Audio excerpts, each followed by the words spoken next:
ओम नमो भगवते वासुदेवाय। और अब हम दूसरे अध्याय का जो अंतिम श्लोक है 72वां श्लोक, उसके बारे में चर्चा करेंगे। कृपया सभी आप मेरे साथ ये वाला जो 72वां श्लोक है उसको दोहराइएगा। भगवद गीता है आप सबके पास में। एषा ब्राह्मी स्थिति पार्थ नैनां प्राप्य विमुह्यति स्थित्वा शामंत कालेऽपि ब्रह्म निर्वाणं रक्षति। अनुवाद है, यह आध्यात्मिक तथा ईश्वरीय जीवन का पथ है जिसे प्राप्त करके मनुष्य मोहित नहीं होता। यदि कोई जीवन के अंतिम समय में भी इस तरह स्थित हो तो वह भगवत धाम में प्रवेश कर सकता है। तो ये जो श्लोक है, इस श्लोक के बारे में कहा गया है कि यह कैसा पथ है? आध्यात्मिक तथा ईश्वरीय जीवन का पथ है। ये कौन सा? जो ब्राह्मी स्थिति की बात इस श्लोक में कही गई है, ऐसा ब्राह्मी स्थिति। तो ब्राह्मी स्थिति क्या है? यह आध्यात्मिक स्थिति है, अर्थात कृष्ण भावना भावित जीवन की स्थिति है। तो ये जो कृष्ण भावना भावित जीवन है, इसके बारे में क्या कहा गया है कि ये ऐसा है कि मनुष्य जो है कृष्ण भावना मृत का जो जीवन है, इसको एक क्षण में भी प्राप्त कर सकता है, और हो सकता है इस जीवन में या अनेक जीवन में भी वो प्राप्त न कर पाए। इस तरह की जो ये स्थिति होती है, मतलब निर्भर करता है कि हम कृष्ण भावनामृत बनने में या भगवान को अपने आप को समर्पित करने में हम कितने आतुर हैं, कितने तत्पर हैं, और कितना हम अपने आप को समर्पित किए हुए हैं इस आध्यात्मिक मार्ग में। इसके ऊपर निर्भर करता है हमारी सफलता। और साथ ही साथ जो भगवान के शुद्ध भक्त हैं, गुरु आचार्य हैं, जिनकी सेवा करना और उनको प्रसन्न करना, तो जैसे उनका जो हमें उपदेश होता है, उस उपदेश का पालन करके और उनकी शिक्षाओं का अनुशीलन करके हम अपने गुरु को और आचार्यों को प्रसन्न कर सकते हैं। क्योंकि गुरु की हम वपु सेवा तो हर समय संभव नहीं है, क्योंकि जो आचार्य हैं जो अब इस धराधाम में नहीं हैं, शरीर से नहीं है, लेकिन वे अपने आशीर्वाद स्वरूप, अपने शिक्षाओं के स्वरूप हमेशा बने रहते हैं। तो इस तरह से हम उनकी जो वाणी की सेवा है, वाणी से हम सेवा कर सकते हैं। जैसे उनके आदे में मुख्य तो उनके उपदेशों का पालन करना है और उनके बताए गए जो आदेश हैं उनका अपने जीवन में अनुशीलन करना, ये सबसे प्रथम कर्तव्य है। जब हम ऐसा करते हैं और भक्तों की सेवा करते हैं और भक्तों के सानिध्य में रहकर भगवत भक्ति का जो हम अनुशीलन करते हैं, तो निश्चित रूप से हमें आध्यात्मिक जो जगत है उसमें प्रवेश करने के लिए अतिशीघ्रता से हमें उसकी संधि प्राप्त होती है। हम जल्दी से जल्दी भगवत धाम जाने के अधिकारी बन जाते हैं। लेकिन अगर इन चीज़ों का हम अपने जीवन में अनुशीलन नहीं करते हैं या हम अपने बलबूते पर भक्ति करना चाहते हैं, तो संभव नहीं है कि हम अकेले इस कार्य में सफल हो सकें। बिना किसी शुद्ध भक्त के आशीर्वाद के, बिना किसी आचार्य के संरक्षण के हम कदापि भगवान के चरण कमलों को प्राप्त नहीं कर सकते हैं। तो ये जो श्लोक है 72वां श्लोक, लेकिन इसके पहले हम पिछला जो श्लोक है 71वां श्लोक, उसके बारे में थोड़ी चर्चा करेंगे। तो पिछला जो श्लोक था उसमें भगवान ने कहा कि जिस व्यक्ति ने इंद्रिय तृप्ति की समस्त इच्छाओं का परित्याग कर दिया है, जो इच्छाओं से रहित रहता है और जिसने सारी ममता त्याग दी है तथा अहंकार से रहित है, वही वास्तविक शांति को प्राप्त कर सकता है। तो पिछले श्लोक में भगवान ने शांति प्राप्त करने की विधि बतलाई थी, और उसमें भी कहने का तात्पर्य था जो पूर्ण रूप से कृष्ण भावना भावित है। क्योंकि कई बार हम पिछले श्लोकों से सुन चुके हैं कि अपनी इंद्रियों को हम किसी बल के द्वारा हठात या बलात् अपनी इंद्रियों को हम संयमित नहीं कर सकते हैं। इंद्रियों को संयमित तभी किया जा सकता है सही प्रकार से कि जब वो हमारी इंद्रियां श्री कृष्ण की सेवा में समर्पित हों, संलग्न हों। तो पिछले श्लोक में हमने सुना कि कृष्ण भावना भावित व्यक्ति जो है अपनी इंद्रियों को भगवान की सेवा में लगाए रहता है और भगवान के प्रति समर्पित होने के कारण उसकी जो अहमता और ममता का जो भाव होता है, मैं मेरा की जो भावना है, ये मेरा है या मेरे सारे परिजन प्रियजन मेरे हैं, जो आसक्ति और ममता है वो भाव भी खत्म हो जाता है, क्योंकि उसने भगवान श्री कृष्ण के चरण कमलों का आश्रय ले रखा है और अपनी इंद्रियों से, जो इंद्रियों के स्वामी हैं ऋषिकेश भगवान श्री कृष्ण, उनकी सेवा में इंद्रियों को लगाए हुए हैं। तो ऐसा व्यक्ति पूर्ण शांति को प्राप्त करता है। और इस श्लोक में भगवान ये कहना चाह रहे हैं कि ये जो शांति की बात भगवान ने पिछले श्लोक में कही और इस श्लोक में भगवान कह रहे हैं कि इस श्लोक में भी भगवान कह रहे हैं कि ऐसी शांति प्राप्त करके व्यक्ति जीवन के अंत में भगवत धाम को प्राप्त कर लेता है, अर्थात वो वैकुंठ जगत या गोलोक धाम में प्रवेश करने का अधिकारी बन जाता है या प्रवेश प्राप्त कर लेता है। तो भगवान यह कहना चाह रहे हैं कि जिस आध्यात्मिक शांति की बात मैंने पिछले श्लोक में कही, भगवान अर्जुन से कह रहे हैं कि ये समझना है कि ये जो शांति है वह आध्यात्मिक शांति है, भौतिक शांति नहीं है। भौतिक शांति कैसी रहती? क्षणिक रहती। कुछ समय के लिए हमें कुछ अल्प किसी प्रकार का सुख या उसकी वजह से थोड़ी शांति प्राप्त होती है, लेकिन अगले ही पल वह शांति जो है समाप्त हो जाती है और वह सुख भी समाप्त हो जाता है। दुख या चिंता, कुछ विषाद, इस प्रकार के कष्ट हमारे जीवन में आते रहते हैं। लेकिन भगवान यहाँ जिस शांति की बात कर रहे हैं वह शांति आध्यात्मिक शांति है और वह शांति स्थिर रहती है, सदा सर्वदा हमें शांति प्राप्त होती है, जिसे इसलिए इसे परम शांति कहा गया है। परम शांति जो है इसी का नाम है। तो इस श्लोक का जो पहला चरण है, ऐशा ब्राह्मी स्थिति पार्थ, तो कहने का मतलब है, हे पार्थ, ये जो शांति है वह कैसी है? आध्यात्मिक शांति है। तो कोई व्यक्ति यह न समझे कि यह कोई भौतिक स्थिति है, ये भौतिक स्थिति नहीं है। ये जो शांति की स्थिति है वह कैसी है? आध्यात्मिक है। और श्लोक में प्रभुपाद कहते हैं कि यह शांति वास्तव में कृष्ण भावनामृत में दिव्य जीवन की स्थिति है। जिसने अपने जीवन को श्री कृष्ण या श्री नारायण की भावना में समर्पित कर दिया है या पूर्ण रूप से भगवान की भावना से वह भावित है, ऐसा जो जीवन है उसकी स्थिति है ये जो ब्राह्मी स्थिति की इस श्लोक में भगवान बात कर रहे हैं। तो यहाँ जो ब्राह्मी स्थिति है, इस ब्राह्मी स्थिति के अनेक अर्थ हैं। तो उनमें से हम इसके सात अर्थों के बारे में चर्चा करेंगे। तो ब्राह्मी स्थिति का जो पहला अर्थ है वह है पर ब्रह्म संबंधी। तो ये जो ब्राह्मी स्थिति है उसके लिए क्या कहा गया है?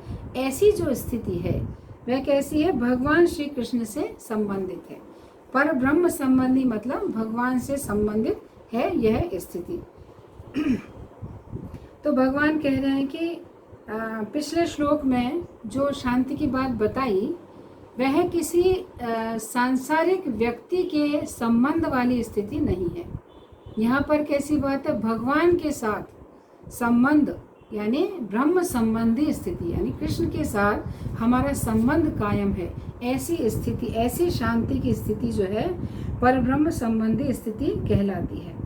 तो जो व्यक्ति अपने जीवन का केंद्र भगवान को बना लेते हैं, जिनके जीवन का केंद्र भगवान है, अर्थात उनका जीवन जिसकी धुरी भगवान है और भगवान के चारों तरफ उसका जीवन घूमता रहता है, भ्रमण करता है, अर्थात भगवान के इर्द गिर्द ही उसकी जीवन की गतिविधियां मंडराती रहती। ऐसे व्यक्ति की जो स्थिति है जिसके केंद्र भगवान श्री कृष्ण है, तो जैसे कोई भगवान को अपना केंद्र बना लेता है तो वह जब वो उस प्रकार की जो स्थिति प्राप्त करता है उसे ब्राह्मी स्थिति कहते हैं।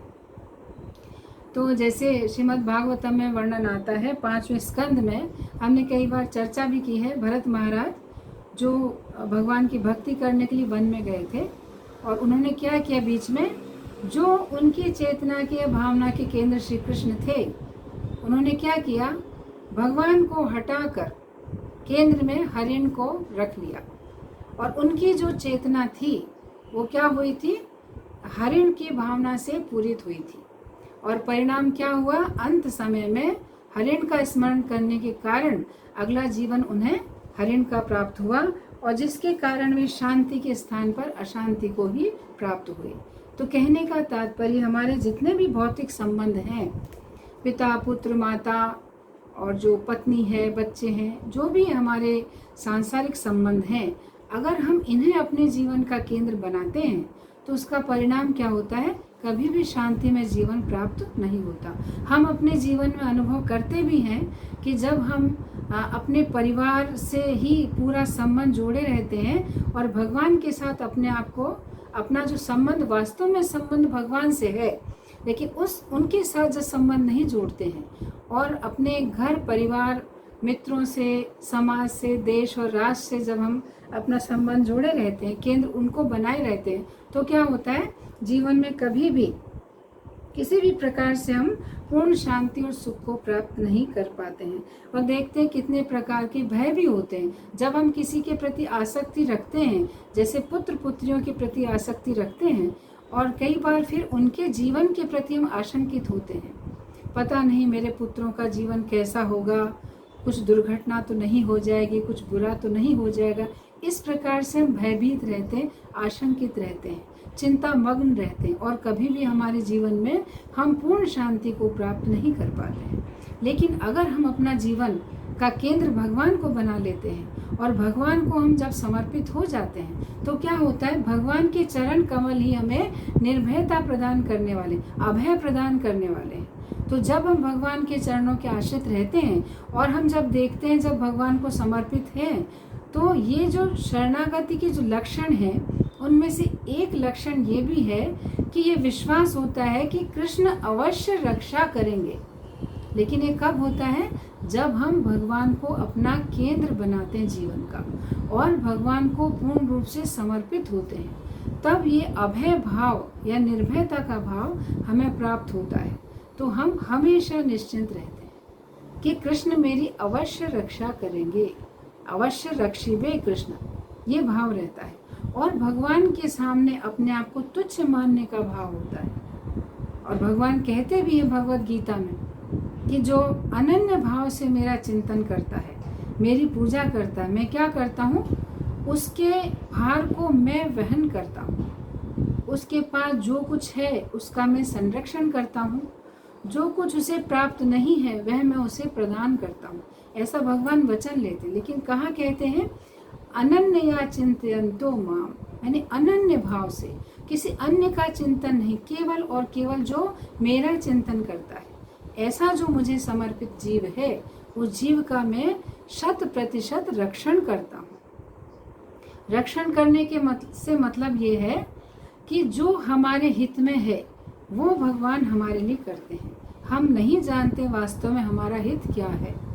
हमें भौतिक भोगों के प्रति आसक्ति होती है, हम सोचते हैं यही हमारा हित है और वही हम भगवान से मांगते हैं। लेकिन भगवान जानते हैं कि इसमें इसका हित नहीं है, तो भगवान अपने भक्तों को नहीं देते हैं, वो भौतिक भोग नहीं देते हैं जब तक उसकी आसक्ति भौतिक भोगों में होती है।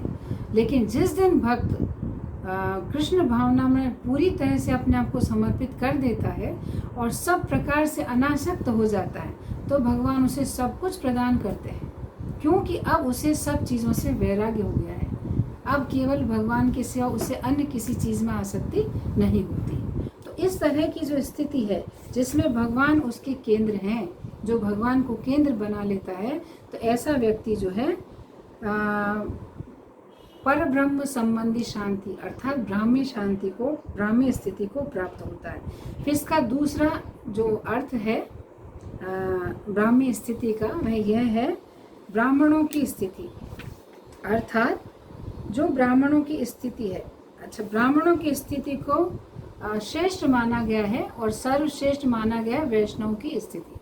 तो पहले यहाँ स्पष्ट कर दूं कि यहाँ ब्राह्मण से मतलब जातिगत ब्राह्मण से तात्पर्य बिल्कुल भी नहीं है। ब्राह्मण से मतलब है जो जानता है ब्रह्म कौन है, ब्रह्म जानेति इति ब्राह्मण, जो जानता है कि कृष्ण कौन है, भगवान कौन है, मेरा उनके साथ संबंध क्या है, केवल यज्ञोपवीत धारण करने से या ब्राह्मण परिवार में जन्म लेने से व्यक्ति ब्राह्मण नहीं बनता है।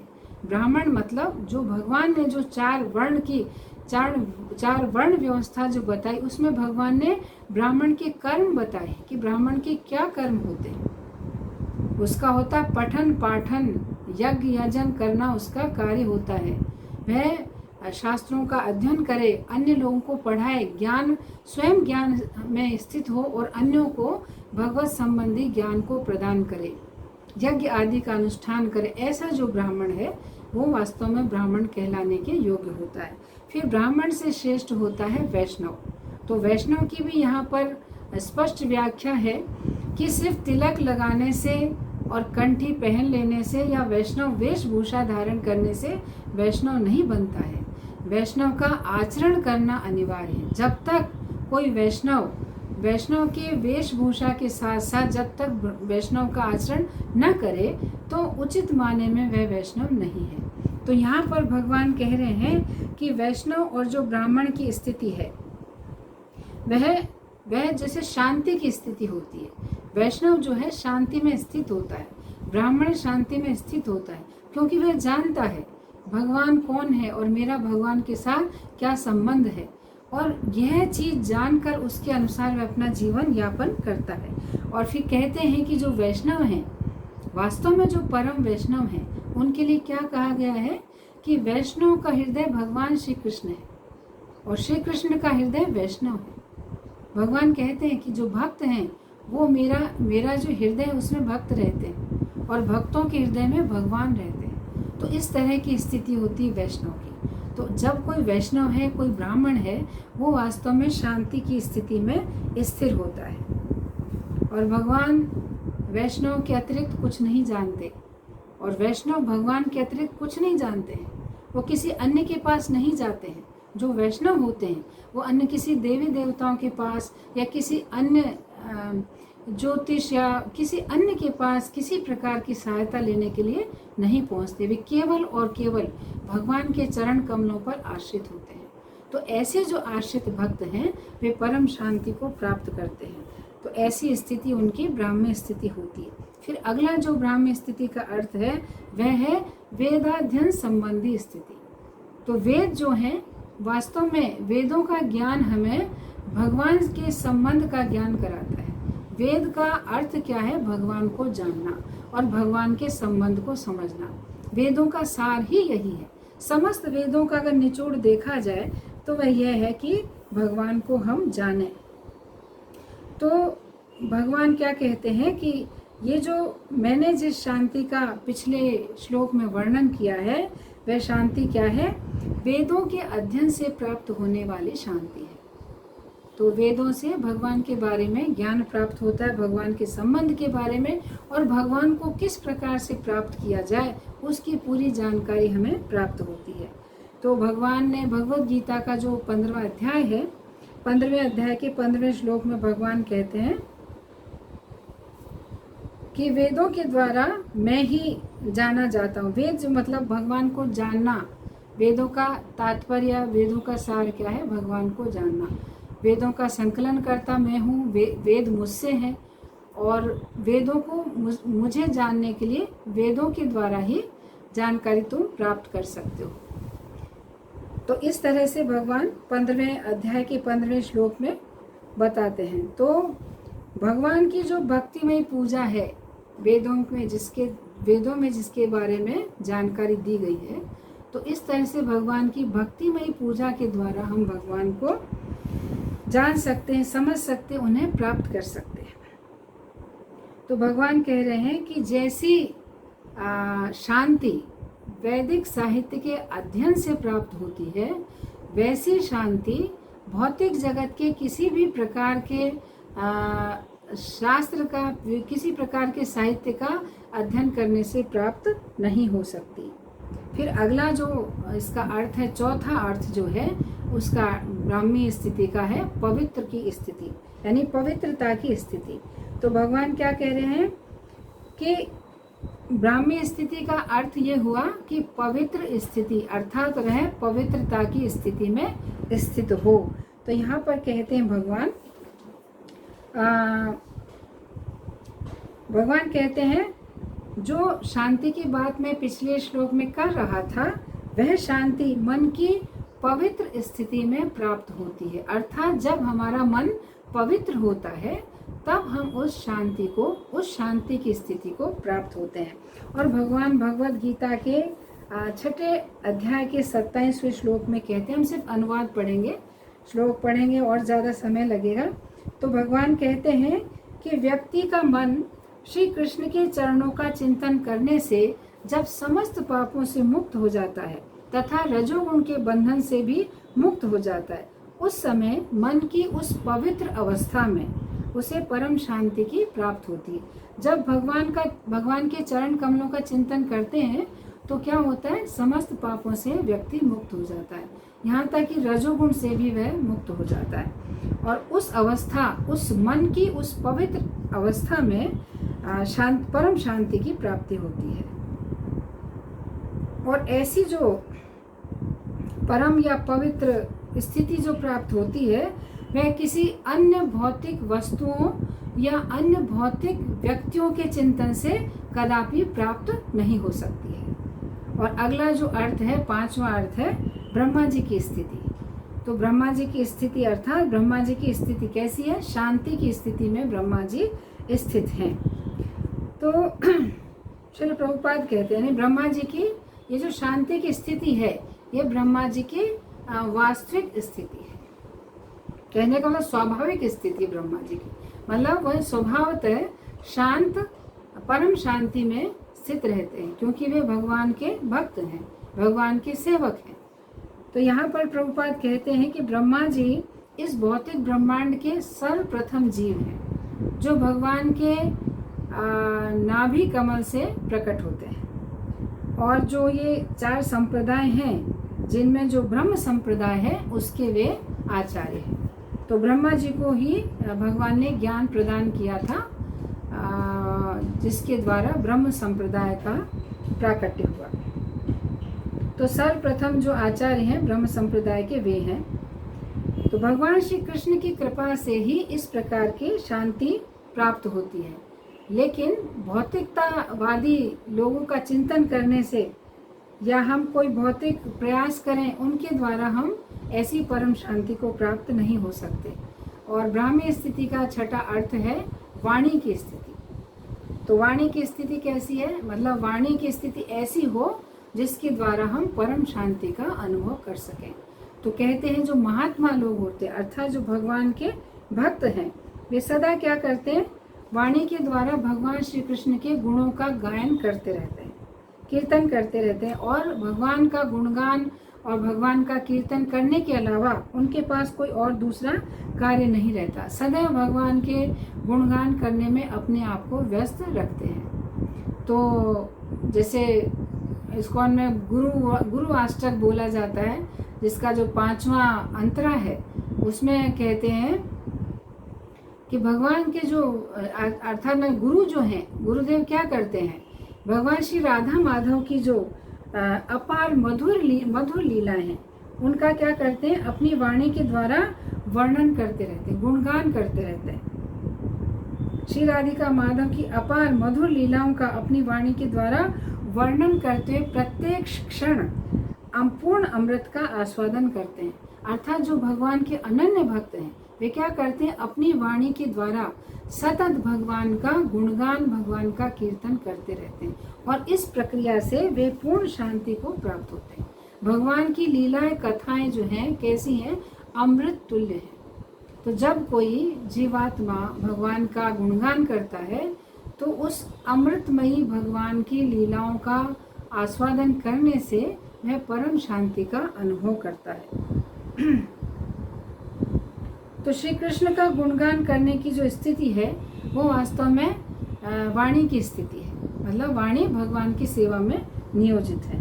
और भगवान भगवत गीता में स्वयं श्लोक के द्वारा कह भी रहे हैं, 18वां जो अध्याय है उसका 68वां और 69वां श्लोक है, आप पढ़िएगा इसको बाद में। तो उसमें भगवान कहते हैं जो व्यक्ति अपनी वाणी के द्वारा मेरे उपदेशों को मेरे भक्तों तक पहुंचाता है या मेरे भक्तों तक प्रचार करता है वह पराभक्ति, वह कौन क्या करता है, भगवान श्री कृष्ण की पराभक्ति को प्राप्त करता है और भगवान के धाम में प्रवेश करता है, वापस भगवान के धाम में पहुंच जाता है। और इसमें भगवान कह रहे हैं इसमें तनिक भी संशय नहीं है। ये भगवान कह रहे हैं 18वें अध्याय के 68वां और 69वां श्लोक जो है। और 69वें श्लोक में भगवान क्या कहते हैं कि इस संसार में उसकी अपेक्षा कोई अन्य सेवक ना तो उन्हें अधिक प्रिय है और न कभी होगा। कौन सा प्रिय है? जो भगवान के जो उपदेश हैं उनका प्रचार प्रसार करता है, भगवान की वाणी का, भगवान की लीला कथाओं का जो प्रचार प्रसार करता है उनके भक्तों के बीच में, ऐसा व्यक्ति जो है भगवान कहते हैं मुझे अतिशय प्रिय है, उसका जैसा मुझे कोई प्रिय नहीं है और कभी होगा भी नहीं, ऐसा भगवान भगवत गीता में कह रहे हैं। तो यहाँ पर भगवान कह रहे हैं कि जैसी शांति वाणी के द्वारा श्री कृष्ण के संदेश का प्रचार करने से प्राप्त होती है, वैसी शांति अन्य भौतिकतावादी विचारों का प्रचार करने से कदापि प्राप्त नहीं होती है। फिर इसी ब्राह्मी स्थिति का 7वां जो अर्थ है वह है सरस्वती देवी की स्थिति। जो ज्ञान की देवी है माता सरस्वती, उनकी स्थिति को ब्राह्मी स्थिति कहा गया है। तो यहाँ कहा है, ब्रह्म वैवर्त पुराण से वर्णन है कि जब सृष्टि का प्रारंभ हुआ तो भगवान श्री कृष्ण के मुख से देवी सरस्वती जो हैं वो प्रकट हुई और इन्हीं सरस्वती देवी से श्रुतियों, शास्त्रों तथा विद्वानों ने जन्म लिया। तो सरस्वती देवी ने जैसे ही जन्म लिया, उन्होंने क्या किया, खड़े होकर वीणा बजाते भगवान का गुणगान प्रारंभ किया। और भगवान की जो लीलाएं, प्रत्येक युग और कल्प में जो भगवान की लीलाएं हुई हैं, उन लीलाओं का, जो भी लीलाएं हुई युग में, उन लीलाओं का विस्तार पूर्वक से उन्होंने वर्णन किया, वीणा वादन किया, नृत्य करते भगवान का गुणगान कर रही हैं। तो ऐसी जो स्थिति है, तो यहाँ पर भगवान कहते हैं कि जिस शांति का मैंने पिछले श्लोक में वर्णन किया है, वह शांति सरस्वती देवी की स्वाभाविक स्थिति है। तो ऐसी शांति में रहना देवी सरस्वती की स्वाभाविक स्थिति है। और तो ऐसे चैतन्य महाप्रभु के बारे में वर्णन आता है कि चैतन्य भागवतम एक ग्रंथ है जिसमें चैतन्य महाप्रभु की सारी लीलाओं के बारे में वर्णन है। तो एक समय की बात है, चैतन्य महाप्रभु जब नवद्वीप में थे, उस समय एक केशव कश्मीरी पंडित नाम के एक विद्वान थे जिन्हें अपनी विद्वत्ता का काफ़ी गर्व था और वे पूरी पृथ्वी पर सबको पराजित करते हुए और नवद्वीप में आए थे, क्योंकि वे चैतन्य महाप्रभु के साथ शास्त्रार्थ करना चाहते थे। वे नहीं जानते थे कि चैतन्य महाप्रभु कौन है। वे सोचते थे ये कोई निमाई पंडित हैं, ज़्यादा विद्वान हैं, तो इनको परास्त करूँगा अपने शास्त्रार्थ के द्वारा। तो जब चैतन्य महाप्रभु के साथ वे शास्त्रार्थ करते हैं, स्वाभाविक है भगवान श्री कृष्ण से परास्त होना ही है। जब वे पराजित होते हैं, स्वाभाविक रूप से वे देवी सरस्वती के भक्त होते हैं। वे देवी सरस्वती की उपासना किया करते थे और जो भी उन्हें ज्ञान बल प्राप्त हुआ उसके आधार पर उन्होंने चैतन्य महाप्रभु के साथ शास्त्रार्थ किया और वे परास्त हुए। जब परास्त हुए तो उन्हें मन में बड़ा वो हुआ कि मैं तो देवी सरस्वती से की उपासना करता था, ऐसा क्यों हुआ मेरे साथ, वे तो विद्या की देवी हैं। तो सरस्वती देवी उन्हें स्वप्न में दर्शन देती हैं कि तुमने जिनसे शास्त्रार्थ किया है ना, वो मेरे स्वामी हैं, तुम मेरी उपासना करते रहे, उसका परिणाम स्वरूप आज तुम्हें साक्षात श्री कृष्ण का दर्शन प्राप्त हुआ है और तुम परास्त हुए, इसमें भी तुम पर बड़ी कृपा है। और तुम क्या करो, तुरंत ही भगवान के चरण कमलों का आश्रय ग्रहण कर लो, क्योंकि वेदों का पूरा सार, ये गोपनीय बात मैं तुम्हें बता रही हूँ कि ये जो चैतन्य महाप्रभु हैं, इनके चरण कमल ही वास्तव में तुम्हारी शरण स्थली है। तो तुरंत तुम भगवान के चरण कमलों का आश्रय प्राप्त कर लो। इस प्रकार से सरस्वती देवी जो है उस केशव कश्मीरी पंडित को स्वप्न में दर्शन देकर ये आदेश देती हैं और वह केशव कश्मीरी जो पंडित है वह भगवान चैतन्य महाप्रभु की शरण लेते हैं और पूर्ण शांति को, परम शांति को प्राप्त करते हैं। तो यहाँ पर भगवान का कहना यही है कि जैसे शांति श्री कृष्ण की कृपा से सरस्वती देवी के पास है, वैसी शांति अन्य देवी देवताओं के पास नहीं है। ऐसा भगवान कह रहे हैं कि जो शांति सरस्वती देवी के पास है, वैसे ही अन्य देवी देवताओं के पास में नहीं है। तो इस श्लोक में ही भगवान अर्जुन को पार्थ के नाम से संबोधित कर रहे हैं।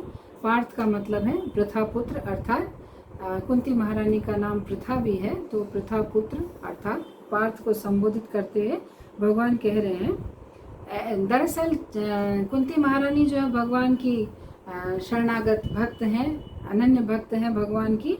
और श्रीमद् भागवतम का जो प्रथम स्कंद है, जिसके 8वें अध्याय में कुंती महारानी की प्रार्थना है, वो बहुत प्रसिद्ध और महत्वपूर्ण प्रार्थना है। तो भगवान यहाँ पर कह रहे हैं अर्जुन से, हे अर्जुन, जिस प्रकार तुम्हारी माता कुंती ने अपनी रक्षा का संपूर्ण भार मेरे ऊपर डाल रखा है, डाल मतलब भगवान के ऊपर अपना भार सौंप देना, अर्थात अपने आप को भगवान का शरणागत बना लेना कि मेरा जो कुछ भी हो मैं आपके आश्रय में हूँ। तो इस तरह से कुंती महारानी जो है भगवान श्री कृष्ण के चरण कमलों में पूरी तरह से शरणागत हैं। तो भगवान कहते हैं कि जैसे तुम्हारी माता ने पूरा भार मेरे चरणों में डालकर आध्यात्मिक शांति को प्राप्त किया है, उसी प्रकार से तुम भी पूरी तरह से मुझे समर्पित होकर इस शांति को प्राप्त कर सकते हो। तो भगवान के कहने का तात्पर्य क्या है?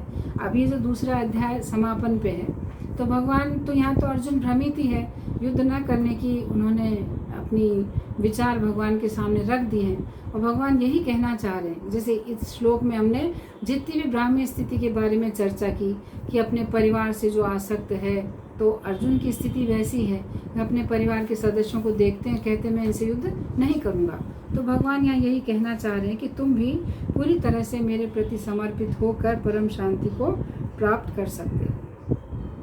तो इस तरह से पहला जो चरण है श्लोक का पूर्ण हुआ है। और दूसरा चरण क्या है? नैनाम प्राप्य विमुह्यति, अर्थात इस प्रकार की शांति को प्राप्त करके कोई व्यक्ति जो है मोहित नहीं होता है। तो यहाँ पर अर्जुन को भगवान कहते हैं कि ये जो इस प्रकार की जो शांति की स्थिति है, आध्यात्मिक शांति की जो स्थिति है, ये जिस व्यक्ति को प्राप्त हो जाती है वह फिर कभी मोहग्रसित नहीं होता, भ्रमित नहीं होता है। तो यहाँ पर जो विमोहित शब्द है उसका भगवान इस श्लोक में प्रयोग कर रहे हैं। तो विमोह से ये शब्द बना है। विमोह के भी कई अर्थ हैं, उन्हीं अर्थों में कुछ अर्थों के बारे में चर्चा करेंगे। तो विमोह का जो पहला अर्थ लिया गया है नशा, विमोह का अर्थ है नशा। तो जो जिस व्यक्ति के पास यह शांति की आध्यात्मिक स्थिति प्राप्त है, वह व्यक्ति कभी भी नशे में नहीं रहता, नशे की स्थिति में वह नहीं रहता है। लेकिन जो आजकल की स्थिति है, जैसे आजकल का जो औषधि विज्ञान है, इसमें अनेक प्रकार की दवाएं आती हैं ना, तो जिनको खाने से या जिनका इंजेक्शन लेने से व्यक्ति का कष्ट जो है कुछ समय के लिए निवृत्त हो जाता है। जैसे बहुत किसी को दर्द होता है, कहते हैं ना दर्द निवारक कोई इंजेक्शन लगाया जाता है, दर्द निवारक कोई गोली ली जाती है या स्टेरॉइड दिए जाते हैं। उनका क्या प्रभाव होता है कि उनका जो नशा है, उस दवा का जो नशा है, जब तक वो नशा कायम रहता है उसका कष्ट निवृत्त हो जाता है उस समय के लिए और उसे शांति की अनुभूति होती है। लेकिन ये जो ब्राह्मी स्थिति है, अर्थात जो आध्यात्मिक शांति की स्थिति है, ये शांति ऐसी नहीं है। इसमें नशा नहीं होता है कि भाई वो शांति का कुछ समय नशा है और फिर नशा उतर गया और फिर अशांति आ गई, ऐसा नहीं है। आध्यात्मिक शांति जो है पूर्ण शांति है। इसमें ऐसा नहीं कि थोड़ी देर के बाद अशांति आ जाएगी, ऐसा नहीं है। तो नशा का, ये विमोह का एक अर्थ है नशा। तो ये चीज़ है कि पूर्ण शांति जब प्राप्त होती है, उसका नशा या उसका असर कभी भी खत्म नहीं होता है। तो यहाँ पर जो आध्यात्मिक शांति है, ये भौतिक जो दवाइयों का या किसी और प्रकार को जो नशा है, उस तरह की स्थिति नहीं है। तो अगला जो इसका अर्थ है, विमोह का अर्थ है भ्रम।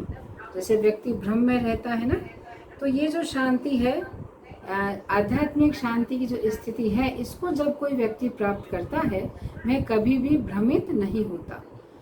वह हमेशा वास्तविकता से परिचित रहता है, मतलब हमेशा ज्ञान की स्थिति में स्थित रहता है, कभी भी भ्रमित नहीं होता है।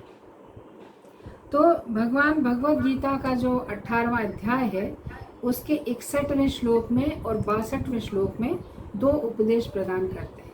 तो पहला उपदेश क्या कहते हैं भगवान कहते हैं कि मैं प्रत्येक प्राणी के हृदय में स्थित होकर अपनी माया के द्वारा समस्त जीवों को भ्रमित करता हूँ। तो ऐसे भगवान कहते हैं यंत्रूणानि माया, तो मैं उस माया पर आरूढ़ होकर जो जीव हैं वो भ्रमित होते रहते हैं। तो भगवान क्या कहते हैं, जीव मेरी माया के द्वारा भ्रमित होते हैं। और फिर अगला जो श्लोक है उसमें भगवान अर्जुन से कहते हैं कि जैसे जिस भगवान की माया के द्वारा जो जीव भ्रमित होता रहता है तो तुम क्या करो, उस भगवान की शरण ग्रहण कर लो। तो भगवान अर्जुन से कहते हैं कि हे अर्जुन, तुम उसी परमेश्वर की शरण ग्रहण करो। और शरण ग्रहण करने से क्या होगा, उस परमेश्वर की प्रसन्नता से तुम्हें शांति और परम धाम की प्राप्ति होगी। अर्थात तुम मोह की स्थिति से ऊपर उठ जाओगे, क्योंकि तुमने भगवान की शरण ग्रहण कर ली है। तो क्या होगा, परम शांति को प्राप्त करोगे। तो भगवान की जो माया है ऐसी प्रबल माया है कि जीवात्मा अपने नेत्रों से देखता है कि जीवन कितना संघर्ष और कष्ट में है। और सबसे बड़े कष्ट तो यही है, जन्म मृत्यु जरा व्याधि, ये जो 4 कष्ट हैं, इससे बढ़कर और कौन सा कष्ट होगा। ये सारे कष्टों के होने के बाद भी जीवात्मा भ्रम की वजह से क्या सोचता है कि ये जो कष्ट वाली स्थिति है वो भी कैसी है, सुरक्षा वाली और सुखमयी स्थिति। तो ऐसा भ्रम जीव को होता है जब वो भगवान के आश्रित नहीं होता है। भगवान की माया के द्वारा भ्रमित हुआ जीव ये समझता है, मतलब कष्ट की स्थिति में भी कष्टों का अनुभव नहीं कर पाता है और उस कष्ट की स्थिति को सुखद और सुरक्षित मानने का भ्रम करता है। हालांकि ये भौतिक जगत में जो भी जीव की स्थिति है वो ना तो सुरक्षित है ना ही सुख की स्थिति है। परम सुख और सुरक्षा की अवस्था तभी प्राप्त होती है जब जीव भगवान के साथ अपने भूले हुए संबंध को जोड़कर अपने आप को भगवान का नित्य दास मानकर जब भगवान की सेवा में अपने आप को समर्पित कर देता है, तब वह वास्तविक सुख और परम शांति को प्राप्त होता है। अन्यथा वह भ्रम में ही जीता है, यानी कष्टों को दुखों को भी सुख और सुरक्षा का पैमाना मानता है। तो अगला जो अर्थ है विमोह का, वह है भयभीत होना। तो भयभीत होना मतलब यह शांति जो भगवान बता रहे हैं अब तक, जो ब्राह्मी स्थिति यानी परम शांति की बात भगवान कह रहे हैं, तो भगवान क्या कहते हैं, यह आध्यात्मिक स्थिति जिसे प्राप्त करके व्यक्ति कभी भयभीत नहीं होता है, क्योंकि भगवान के चरण कमलों का आश्रय लिया है और भगवान अभय प्रदान करने वाले हैं। तो उसे किसी प्रकार की स्थिति में भय की अनुभूति नहीं होती है। और जो व्यक्ति कृष्ण भावनामृत में है, अर्थात पूरी तरह से भगवान के आश्रय में अपने आप को रखे हुए है, ऐसा व्यक्ति मृत्यु से भी भयभीत नहीं होता है।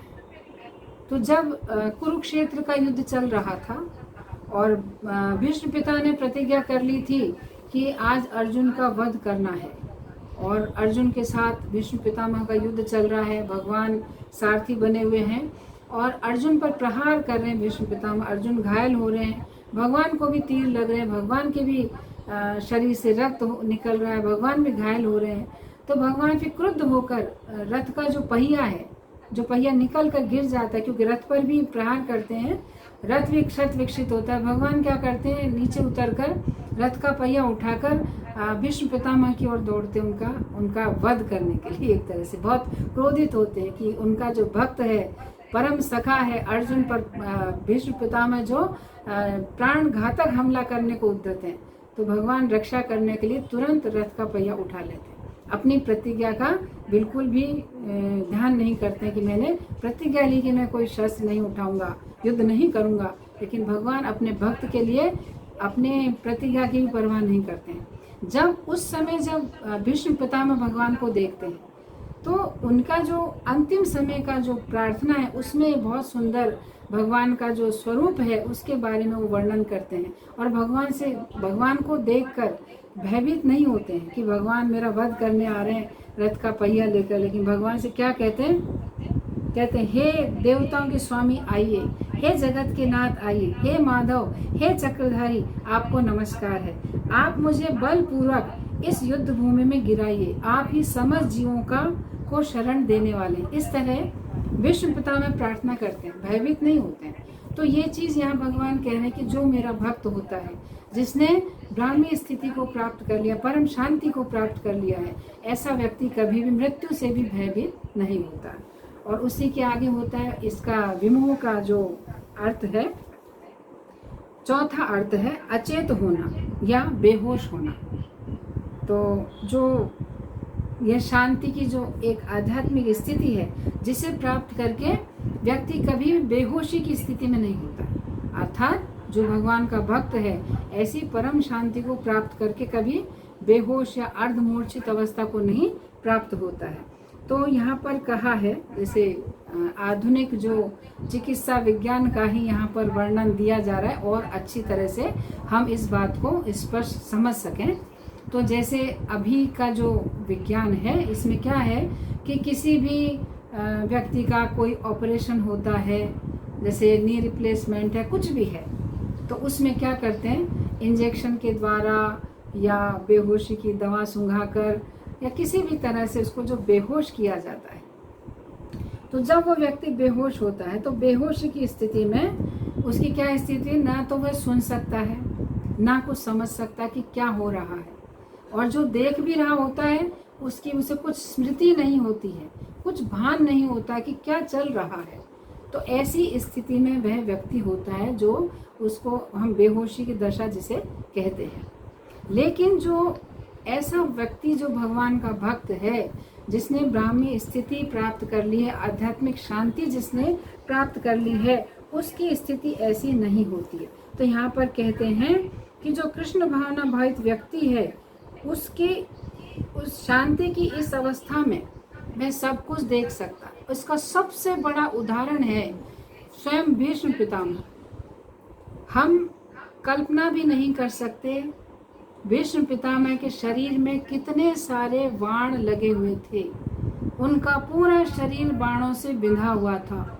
इतना सा भी स्थान अर्जुन ने बाकी नहीं छोड़ा था कि उसमें और तीर समा सके। पूरे शरीर को अर्जुन ने बाणों से बेंध दिया था। ऐसा बाणों से बिंधा हुआ शरीर भीष्म पितामह का है, और भीष्म पितामह बाणों की ही शैया पर विश्राम कर रहे हैं। सोचिए जरा ऐसी अवस्था में रहना, और भीष्म पितामह जब ऐसी अवस्था में हैं और क्या कर रहे हैं, युधिष्ठिर महाराज के प्रश्नों का उत्तर दे रहे हैं।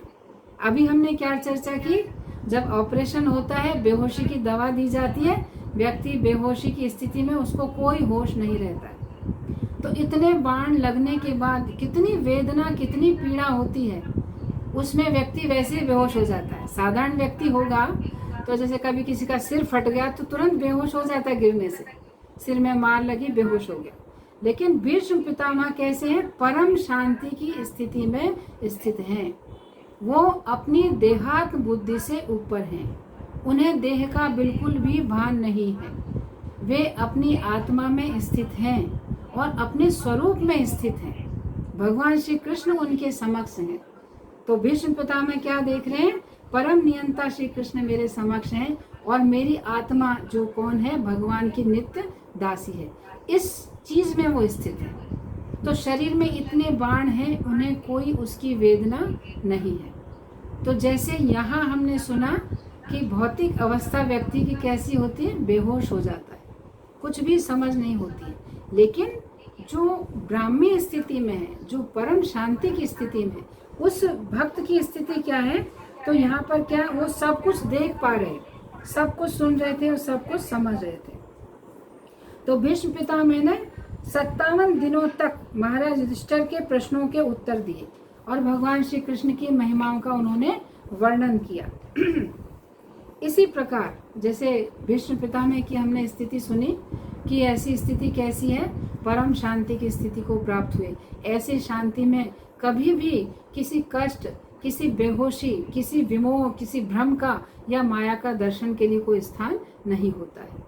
उसी प्रकार से अगर हम देखें श्रील प्रभुपाद के जीवन से, तो प्रभुपाद का जब भगवत धाम प्रयाण करने का जब समय आ गया था, उस समय प्रभुपाद जो मतलब उनका शरीर की स्थिति ऐसी थी कि जैसे अस्थियों पर त्वचा का सिर्फ आवरण है, बस उस पर मांस मज्जा कुछ भी नहीं नजर आ रहा है, एकदम उनका जर्जर शरीर हो चुका है।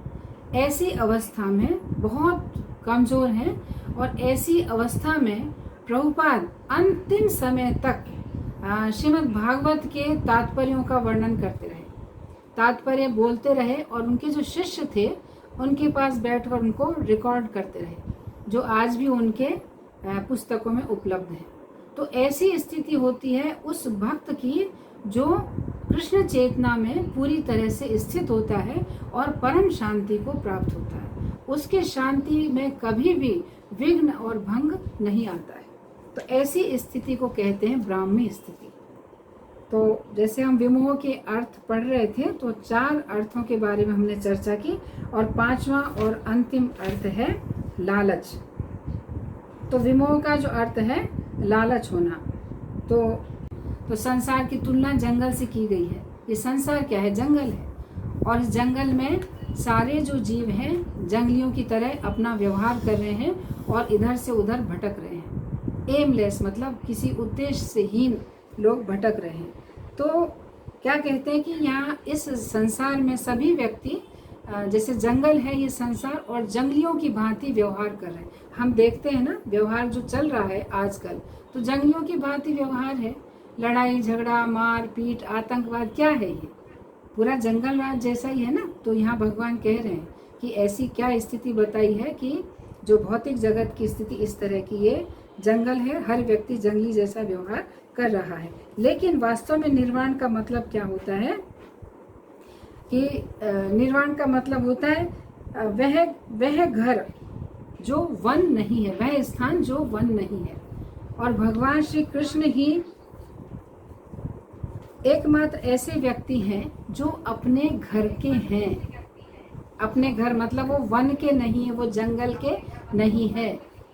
तो भगवान स्वयं अपने घर के हैं, और जो भगवान का धाम है, अर्थात जो गोलोक धाम है, जो वृंदावन धाम है, वो वास्तव में हमारा घर है, जो भगवान श्री कृष्ण का घर है। हम श्री कृष्ण के दास दासी हैं। तो फिर दास दासी तो हम उस भगवान के भवन को छोड़कर आ गए, और भगवान वहाँ पर हैं, और हम भगवान की सेवा को छोड़कर इस जगत में आ गए हैं। तो ये हमारा घर नहीं है, ये जंगल है, और यहाँ जंगली ही वातावरण है। हर व्यक्ति जंगली व्यवहार कर रहा है। अगर देखा जाए तो भक्त समुदाय के बाहर आप निकल कर देखिएगा तो समझ में आएगा कि वास्तव में संसार में कैसी स्थिति है। तो यहाँ पर कहने का मतलब है, निर्वाण का मतलब होता है, ब्रह्म निर्वाण का अर्थ क्या होता है? जीव जो है भगवान का अंश है, और अपने आप को भगवान को समर्पित करके पूरी चेतना के साथ जब भगवान का चिंतन मनन, भगवान की सेवा करता है, तो फिर वह भगवत धाम में प्रवेश करता है। वो वास्तव में उसका घर है। जो श्री कृष्ण का घर है वही जीवात्मा का वास्तव में घर है, और उसी घर में प्रवेश करने के बाद जीवात्मा परम शांति को प्राप्त करता है। हाँ, लेकिन ये बात भी सत्य है कि जो भगवान के भक्त हैं, जो शुद्ध भक्त हैं, वे कहीं भी रहें, क्योंकि वे हर समय भगवान के चिंतन में रहते हैं। उन्हें कोई फर्क नहीं पड़ता वे इस भौतिक जगत में रहें या भगवत धाम में रहें, उन्हें दोनों स्थितियाँ समान नजर आती हैं। और ऐसे भक्त तो भगवान का कैंकर्य करने के लिए इस धरती पर आते हैं। तो ऐसे भक्तों को कोई फर्क नहीं पड़ता है। तो इस तरह से इसकी व्याख्या पूर्ण हुई। और ब्रह्म निर्माण रिच्छति, रिच्छति का मतलब है कि जो व्यक्ति कठोरता से सारे बंधनों को तोड़कर भगवत धाम चला जाए, मतलब जो भगवान का जो भक्त होता है, जिसने अपनी संपूर्ण चेतना को भगवान में पूरी तरह से लगा दिया है, वह क्या करता है, भौतिक जगत की जो भी मोह ममता है, जो आसक्ति, घर परिवार के प्रति जो भी आसक्ति, जो भगवान का भक्त है वो जानता है कि ये सारे जो मेरे रिश्ते नाते जो भी संबंध हैं ये सारे बंधनकारी हैं और वास्तव में ये मेरे नहीं हैं। ये तो सब भगवान के दास दासी, मेरे दास दासी या मेरे सेवक या मेरे प्रियजन परिजन नहीं है। हाँ, उनसे कोई उसे द्वेष या वैर भाव नहीं, सबके प्रति प्रेम और करुणा का भाव रहता है, लेकिन वो ये जानता है कि मेरे पुत्र पुत्री, पत्नी, माता पिता, जो मित्र हैं, जो जो भी हैं मेरे इर्द गिर्द जो भी हैं, वे सब क्या है, भगवान के दास दासी हैं और इनके साथ मेरा वास्तव में कोई संबंध नहीं है। तो मेरा संबंध तो इतना ही है कि जैसे मैं भगवान का सेवक हूँ वैसे ये भी भगवान के सेवक हैं, तो इनके साथ मैं मित्रवत व्यवहार रखूँ, इतना ही मेरा संबंध है। लेकिन जब वो अपने किसी भी जो भक्त होता है वो अपने प्रियजनों के साथ, परिवारजनों के साथ किसी भी प्रकार का आसक्ति का बंधन नहीं रखता है, बहुत कठोरता से उन बंधनों को काट देता है और उन बंधनों को काट कर वह भगवत धाम में प्रवेश करता है, अपना मन पूर्ण निष्ठा के साथ भगवान में एकाग्र करता है, जो पहले से उसका अभ्यास है। तो ऐसे जो शुद्ध भक्त होते हैं भगवान के, उन्हें अंत समय में किसी भी प्रकार का कष्ट नहीं होता है, कोई शारीरिक व्याधि नहीं होती, किसी प्रकार का कष्ट नहीं होता, पूरी तरह से भगवत चेतना में होते। हो सकता बाह्य चेतना ना हो, लेकिन आत्मा के अंदर, क्योंकि वे तो आत्मवत बन जाते हैं, अपने स्वरूप को प्राप्त हो जाते हैं। और ऐसे व्यक्ति संसार में रहते भी वे मुक्त हैं और वो भगवत धाम में ही निवास कर रहे हैं, ऐसी जिनकी चेतना होती है। तो ऐसा व्यक्ति बिल्कुल कठोरता से, अर्थात अपने वैराग्य के कठोर शस्त्र के द्वारा अपने सारे भौतिक संबंधों को काट देता है, निष्ठा पूर्वक भगवान की शरण में चला जाता है।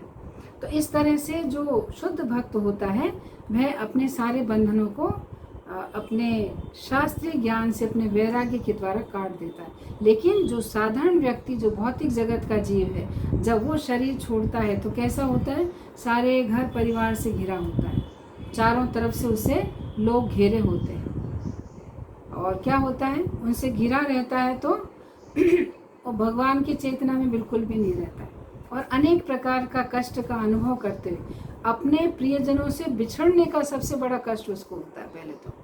और इस प्रकार से वह व्यक्ति कष्ट को महसूस करता है और कहते हैं, श्रीमद् भागवत में वर्णन आता है कि जब मृत्यु होती है तो इतनी वेदना होती है जैसे एक साथ 10,000 बिच्छू जब डंक मारते हैं, वो जो वेदना होती, उतनी वेदना मृत्यु के समय होती है अगर कोई व्यक्ति भगवान का भक्त नहीं है तो। इतना कष्ट का अनुभव होता है। तो जो भगवान का भक्त है वो पूरे वैराग्य से अपने आप को समस्त बंधनों से मुक्त कर लेता है और भगवत धाम चला जाता है। तो रिच्छति शब्द का प्रयोग करके भगवान कहना चाहते हैं कि कृष्ण भावना भावित व्यक्ति जो है भौतिक संसार के समस्त संबंधों को कठोरता पूर्वक तोड़कर श्री कृष्ण के साथ अपना संबंध जोड़कर भगवत धाम को चला जाता है। तो इस प्रकार से यहाँ पर ये जो 72वां श्लोक तो कंप्लीट हो चुका है और इसी के साथ दूसरा अध्याय भी समाप्त हो गया है।